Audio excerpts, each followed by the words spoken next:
장마 전선의 영향으로 도내 전역에 장맛비가 내리는 가운데 영동 지역에는 12일까지 최고 200mm가 넘는 많은 비가 내릴 전망입니다. 산사태와 축대 붕괴 등 비 피해 예방에 각별한 주의가 요구됩니다.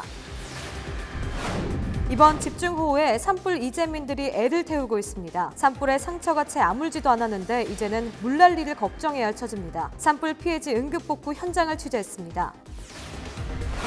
군 공항이 있는 원주와 횡성 주민들이 수십 년째 소음에 시달리고 있습니다. 소음 피해 주민들은 대책 마련을 요구하고 있지만 법 제정은 여전히 제자리 걸음입니다. 대책은 없는 건지 심층 취재했습니다. 민선 7기 취임 1주년을 맞아 도내 자치단체들의 성과와 과제를 살펴보는 기획 시리즈. 이번 시간에는 대한민국 건강놀이터 홍천 군정을 살펴봤습니다.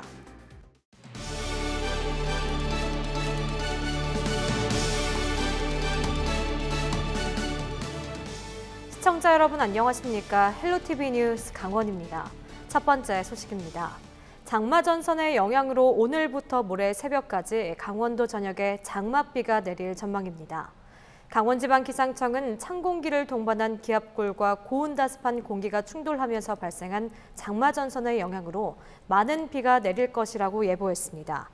12일 새벽까지 예상되는 강수량은 영동 지역이 50에서 150mm, 많은 곳은 200mm 이상 내리는 곳이 있겠고 영서 지역은 20에서 60mm 정도가 되겠습니다. 기상당국은 동해안과 강원 산지에 호우 예비특보를 발령했고 비가 내리는 양에 따라 호우특보를 강화할 계획이라고 밝혔습니다. 특히 영동 지역은 오늘 밤부터 내일 새벽 사이에 천둥 번개를 동반한 시간당 30mm가량의 매우 강한 비가 내릴 것으로 예상했습니다. 해경은 오는 13일까지 동해상의 너울성 파도가 예상돼 위험 예보 2단계에 해당하는 주의보 단계를 발령했습니다. 강원지방기상청은 산사태와 축대 붕괴 등 시설물 관리에 각별한 주의를 당부했습니다. 네, 이번 집중호우는 12일 새벽까지 영동 지역에 최고 200mm 이상 쏟아질 것으로 예보가 됐는데요. 정부와 강원도 각 지자체도 재난안전 상황실 등을 가동하고 만일의 사태에 대비하고 있습니다. 박건상 기자의 보도입니다. 10일 오후부터 내리기 시작한 장맛비는 야간으로 접어들면서 빗줄기가 굵어졌습니다.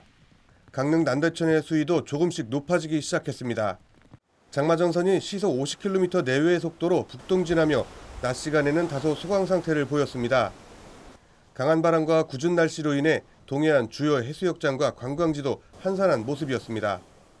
강원지방기상청은 영동 지역에 11일 새벽과 오전 사이 많은 비와 강한 바람이 불 것으로 전망했습니다. 11일 오전 사이 강원 영동과 산지에는 지형적인 영향으로 시간당 30mm의 강한 비가 내리는 곳이 있겠고 총 예상 강수량은 강원 영동이 50에서 150mm, 많은 곳은 200mm 이상이 되는 곳이 있겠습니다. 기상당국은 특히 강풍을 동반한 비로 인해 산사태와 축대 붕괴 등 시설물 관리에 각별한 주의를 당부했습니다. 이에 따라 강릉시를 비롯해 영동 지역 지자체들도 일제히 재난상황실을 운영하면서 밤사이 폭우 피해 예방에 촉각을 곤두세우고 있습니다. 해안 지역은 바람이 강하게 불고 너울성 파도가 칠 것으로 예상됩니다. 해경은 11일 오전 6시를 기해 풍랑주의보와 너울성 파도가 예상돼 위험예보, 주의보 단계를 발령했습니다. 또 위험예보가 13일까지 이어질 것으로 예상된다며 방파제나 해변, 갯바위 출입에 각별한 주의를 당부했습니다. 헬로티비 뉴스 박건상입니다. 네, 이처럼 최고 200mm에 달하는 집중호우가 예상되면서 누구보다 애를 태우는 분들이 있습니다. 바로 지난 4월 강원 산불로 삶의 터전을 잃은 이재민들인데요. 이제 겨우 불에 타버린 나무를 베어내고 임시주택을 설치했는데 산불에 이어 이제는 물 날 일을 걱정해야 할 처지라고 합니다. 보도에 노지영 기자입니다. 지난 4월 대형 산불이 휩쓸고 간 고성군 토성면의 한 농촌마을. 산사태를 막기 위한 응급 복구 사업이 진행되면서 불에 탄 나무들은 모두 제거됐습니다. 장마철을 대비해 산 밑둥에는 수로를 냈고 상류에서 떠내려오는 부유물을 걸러주는 원형 돌망태도 설치했습니다. 마을 근처에는 불에 강한 나무들을 선별해 심었고 옹벽 설치 작업도 마무리 단계입니다. 하지만 12일 새벽까지 영동 지역에 최고 200mm가 넘는 많은 비가 예보되면서 산불 피해 지역에는 비상이 걸렸습니다. 이곳은 산불 피해를 입은 성천리 일대입니다. 지난 6월부터 응급 복구 사업이 시행되고 있습니다. 제 뒤쪽을 보시면 현장에는 이 흙이 흘러내리는 것을 막아주는 옹벽 설치 작업이 한창입니다. 지자체가 당초에 계획한 공사 완료 시점은 지난 9일. 철야 작업까지 강행했지만 벌목 작업에 예상보다 많은 시간이 걸리면서 준공이 늦어지고 있습니다. 이게 엊그저께 발주가는데 어떻게 어제 준공이에요?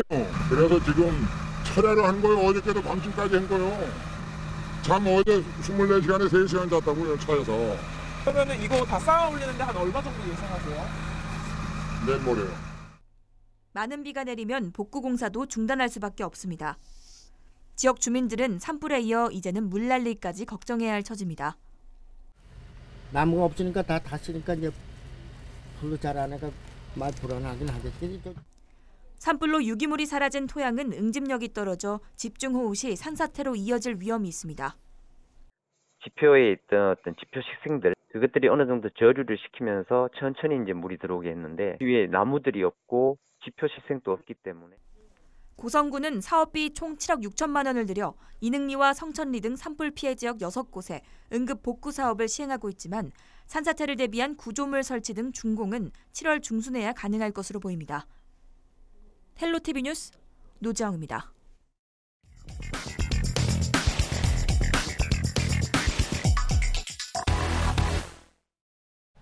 밤낮 없이 머리 위로 굉음을 내는 전투기가 날아다닌다면 어떨까요? 군 공항에 있는 원주와 횡성 주민들에게는 일상이라고 하는데요. 수십 년째 주민들이 대책을 마련해달라고 요구하고 있지만 법 제정은 여전히 제자리 걸음이라고 합니다. 대책은 없는 걸까요? 심층 취재 김선아 기자의 보도입니다.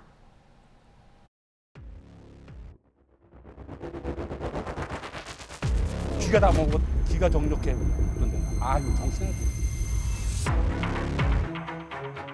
작년에 하나 7마리에서 7마리.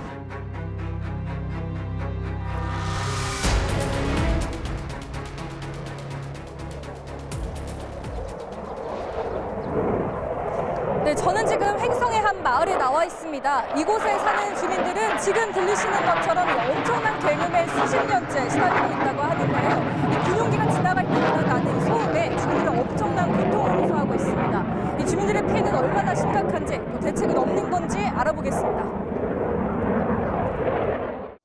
하늘 위로 공군 전투기가 요란한 소리를 내며 날아다닙니다. 멀리서부터 전투기가 천천히 고도를 낮추며 날아올 때마다 시끄러운 소리가 온 마을을 뒤덮습니다. 하루에도 수차례 전투기가 뜨고 내리는 상황이 반복됩니다. 네, 제가 지금 한 11시부터 이곳에 나와 있는데요. 지금 한 11시 43분, 한 40여 분이 지났는데 대여섯 대의 전투기가 방금 보시는 것처럼 계속해서 지나가고 있습니다. 이렇게 하늘을 찢을 듯한 굉음 때문에 이곳에 사는 주민들은 고통을 겪을 수밖에 없습니다. 소 100여 마리를 키우는 농장 주인은 전투기 소음 때문에 소가 이상 행동을 보이다가 결국 유산까지 했다고 주장합니다. 작년에 하나 7마리에서 7마리. 7마리가 유산을 했다고? 그것도 한 10개월 된 게. 다른 주민들도 사정은 마찬가지입니다. 전투기가 지나가는 길목에 있는 횡성 먹거리 단지. 이곳에서 식당을 운영하는 주민들은 일상적인 전투기 소음에 이미 만성이 돼버렸습니다. 고개 비행을 펼치는 블랙이글 훈련이 진행되는 날에는 창문을 열 수도 없습니다. 지금도 계속 이렇게 뜨는 거예요? 이거요. 이거 엄청 시끄러운데. 이거는 덜한 거예요. 덜한 거예요? 도대체 전투기 소음이 어느 정도 수준일까? 평상시에는 50데시벨 정도였다가 전투기가 지나갈 때 소음 측정을 해봤더니 순간 100데시벨까지 치솟습니다. 전투기의 소음을 측정해봤는데요. 순간적으로 90데시벨이 넘는 소음이 측정이 됐습니다. 이 세계보건기구는 지속적으로 85데시벨 이상의 소음에 노출이 된다면 난청이 올 수도 있다고 경고하고 있습니다. 85데시벨은 공사장 소음이나 지하철이나 교통정체 시 발생하는 소음과 맞먹는 수준입니다. 통화하거나 말할 때는 물론 집에서 TV도 제대로 볼 수 없습니다. 전화도 못 받아. 전화도 못 받고 그냥 텔레비도 목소리도 못 듣고 그냥 하도 오래돼가지고 이제 아주 그러니. 지난해 한국환경공단 국정감사 자료를 보면 2017년 원주공항의 소음도는 83웨클로 전국공항 평균보다 높았습니다. 웨클은 항공기 최고 소음도를 이용해 계산된 1일 항공기 소음 노출 지표로 공항 소음 방지법상 항공기 소음 한도는 75웨클입니다. 밤낮으로 훈련하는 전투기 소음에 피해를 보는 주민이 횡성에만 횡성읍 26개리 5,400여 세대 17,000여 명이 달합니다. 원주시 소초면 주민까지 포함하면 그 수는 훨씬 많을 것으로 추정됩니다. 참다 못한 지역 주민 2,800여 명이 2017년 국가를 상대로 민사소송을 제기했고 법원은 국가가 주민들에게 21억 원을 배상하라고 원고 승소 판결을 내렸습니다. 민간공항 주변 주민들은 공항 소음 방지 및 소음 대책 지역 지원에 관한 법률에 따라 소음 피해 보상을 받을 수 있습니다. 하지만 군사시설 소음 피해 보상에 대한 법은 아직까지 없어 이들이 피해를 보상받을 수 있는 방법은 소송뿐입니다. 상황이 이렇자 횡성군이 군소음법 제정 촉구에 나서기로 했습니다. 전국 12개 지자체가 가입돼 있는 군소음법 제정을 위한 지자체 공동협의회에 가입해 피해 보상과 법 제정에 공동 대응할 계획입니다. 횡성군은 국방부에 블랙이글 이전이나 공군기지별 순회 주둔 방식 전환에 나서줄 것을 요구하고 있습니다. 또 내년 3월까지 용역을 통해 소음 피해 현황 실태를 조사하고 실효성 있는 대책을 수립하기 위한 객관적 근거를 마련하겠다는 방침입니다. 현재 소음 피해 용역을 강원도와 공동으로 추진 중에 있습니다. 이런 부분도 실질적인 보상이 이루어질 수 있도록 방안을 강구하는 한편 또 블랙 이글 팀이 이전에 광주에서 횡성으로 이전한 것처럼 또 타 지역으로 이전하는 방안도 모색. 제20대 국회에서 발의된 군사시설 소음 피해 보상 관련 법률안만 10여 개. 모두 군사시설 주변 지역 주민들의 소음 등 생활권 피해를 완화 지원하는 법적 근거를 마련해야 한다는 취지입니다. 군용기의 특성에 따라가 소음 피해는 어떻게 보면 군용기에 의해서 더 크게 발생을 하고 있기 때문에 바로 이거를 법적으로 소음 방지 및 피해 보상을 위한 제도화하는 것이 이제는 시급하다 이렇게 보는 겁니다. 하지만 지지부진한 진행에 단 한 개도 본회의에 상정되지 못했습니다. 전문가들은 법제화에 대한 필요성을 모두 공감하는 분위기라도 보상 지역이나 소음 범위 등 정확한 기준 마련이 필요하다고 지적합니다. 국방부라고 하는 곳이 나라를 지키는 그런 기관인데 국민들을 상대로 해가지고 위자료를 지급해야 되는 그런 상황에서 이것을 과연 재원을 충분히 마련해가지고 적극적으로 사전에 보상을 해줄 수 있는 그런 시스템이 마련되기가 좀 어려운 부분이 있는 것이죠. 주민들은 지역 국회의원들이 문제를 해결하려는 의지를 갖고 보다 적극적인 노력과 관심을 보이길 바라고 있습니다. 차일피일도 미뤄지고 그리고 또 뭐 그런 부분이 시간이 지난달에서 이루어진 적이 없으니까 아무래도 직접적으로 뭐 권리대든지 공공적으로 움직임을 해서 그런 절차, 보상 절차라든지 그런 거를 신속하게 하려고 노력하는 거고. 국방부는 국회 국방위 법안 소심사위원회를 통해 보상비 재원 마련에 대해 기획재정부와 함께 검토하고 있다며 조기에 입법될 수 있도록 노력하겠다고 밝혔습니다. 나라의 안보뿐만 아니라 주민의 건강과 환경권 역시 중요할 텐데요. 이 속도를 내지 못하는 해결책 마련에 주민들은 오늘도 귀를 막고 살아가고 있습니다. 헬로티비 뉴스 김선아입니다.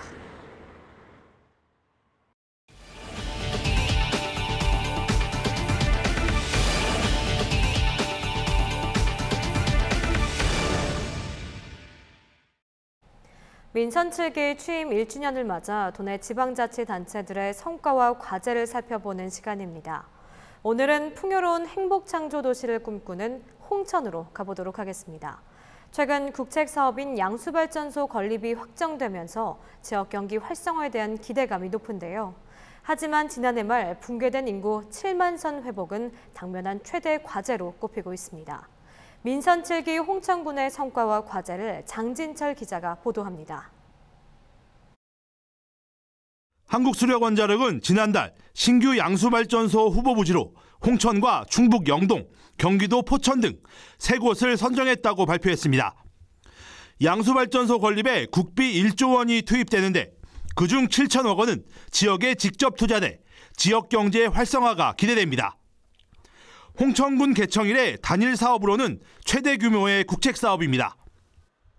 양수발전소 유치가 확정이 되었습니다. 네, 그래서 앞으로 우리 홍천군이 한 단계 더 도약하고 발전할 수 있는 그런 성장 동력의 밑거름이 좀 만들어졌지 않나 생각되고요. 허피롱 홍천 군수의 공약 이행률은 74%, 참전 보훈수당 상향 등 8건은 완료됐지만 21건은 착수하지 못했거나 부진한 상황입니다. 허 군수의 제1공약은 내륙 철도망 구축입니다. 지역의 최대 수건 사업이기도 한 용문 홍천 간 철도 구축 사업을 정부의 제4차 국가철도망 구축 계획에 포함시키는 게 목표입니다. 이를 위해 철도 추진단 조직을 신설했고 번영회를 중심으로 한 범군민유치위원회가 꾸려져 활발한 유치 활동을 벌이고 있습니다. 제4차 국가철도망 구축 계획에 우리 홍천군이 포함이 될 수 있도록 노력하는 게 이제 가장 큰 숙제이고요. 전철이 홍천으로 달려올 수 있도록 최선을 다해서 노력을 하고 있습니다. 하지만 지난 1년을 되짚어보면 아쉬운 점도 적지 않습니다. 우선 눈에 띄게 감소하고 있는 인구 문제입니다. 지난해 12월 홍천의 인구는 마지노선으로 불리던 7만 명 선이 무너졌고 이후 7개월째 감소세가 이어지고 있습니다. 민선 5기부터 이어오던 기농기촌을 통한 인구 늘리기 정책은 큰 성과를 얻지 못했다는 평가가 많습니다. 또 양수발전소 건립에 모든 국민들의 염원이 담겼다고 했지만 발전소 건립을 반대하는 주민들은 여전히 생존권 투쟁을 벌이고 있습니다. 아쉽지만 주민이 원하면 안 하겠습니다 하고 답변서까지 왔어요. 근데 그것도 다 때려치워버리고 우리는 죽게 아니면 살게요. 그렇게 저기 할 거예요. 싸울 거예요. 대한민국 대표 관광놀이터를 표방하고 있는 홍천군. 국책사업 추진 과정에서 불거진 갈등을 해소하고 인구 감소와 급속한 고령화 문제 해결을 통해 지역 발전 전략을 어떻게 실현할지 관심이 모아지고 있습니다. 헬로티비 뉴스 장진철입니다. 산불 피해 지역에 나무 심기를 위한 모금 캠페인이 펼쳐집니다. 강원도와 대한적십자사는 지난 9일 강원도청에서 업무 협약을 체결하고 재난지역 20만 그루 나무 심기 모금 캠페인에 나선다고 밝혔습니다. 대한적십자사는 이번 협약을 통해 내년 4월까지 축구장 2,800개 면적의 산불 피해 지역에 나무 20만 그루를 심을 예정입니다. 또 강원도와 함께 모금 캠페인을 벌이며 나무 심기 자원봉사자를 모집할 계획입니다. 이재수 춘천시장의 선거법 위반 혐의에 대한 최종 판단이 대법원에서 가려지게 됐습니다. 춘천지방검찰청이 지난 9일 서울고법 춘천재판부에 상고장을 제출했습니다. 검찰은 호별 방문 금지 위반 일부와 허위사실 공포 혐의를 무죄로 판단한 항소심은 법리에 오해가 있다며 무죄를 선고한 모든 부분에 대해 상고했다고 밝혔습니다. 이재수 춘천시장은 공직선거법 위반 혐의로 기소돼 1심에서 당선 무효에 해당하는 벌금 500만 원을 선고받았다가 항소심에서 벌금 90만 원을 선고받았습니다. 이 시장 변호인도 이날 호별 방문 금지를 일부 유죄로 판결한 항소심에 불복해 상고장을 제출했다고 밝혔습니다. 이재수 춘천시장에 대한 대법원의 최종 판단은 10월 말쯤 나올 전망입니다. 이어서 날씨입니다. 목요일 우리도 저녁에 비는 계속되겠습니다. 영동 지역으로는 호우특보와 강풍특보가 확대되겠고 동해상으로는 풍랑특보가 내려지겠습니다. 시간당 30mm 이상의 매우 강한 비가 예상됩니다. 영서 지역은 밤에 그치겠고 영동 지역은 금요일 오전까지 이어지겠습니다. 아침 최저기온 춘천과 원주, 강릉 20도, 속초는 19도가 예상됩니다. 비가 내리며 낮에도 큰 더위 없겠습니다. 춘천 25도, 강릉 24도, 속초 22도가 되겠습니다. 이어서 주간 날씨입니다. 영서 지역 비가 그친 후에는 기온이 계속해 올라가며 더운 날씨가 예상됩니다. 일요일 또 한 차례 비 소식이 있습니다. 영동 지역 장마 기간 동안 많은 양의 비가 예상됩니다. 산사태 등 2차 피해 발생하지 않도록 대비 잘해주시기 바랍니다. 우리 지역 바다 날씨입니다. 동해 전해상 비가 오겠고 파도의 높이도 4m로 매우 높게 일겠습니다. 이상으로 헬로티비 뉴스를 마칩니다. 헬로티비 뉴스는 지영민과 함께합니다. 시청해주신 여러분 고맙습니다.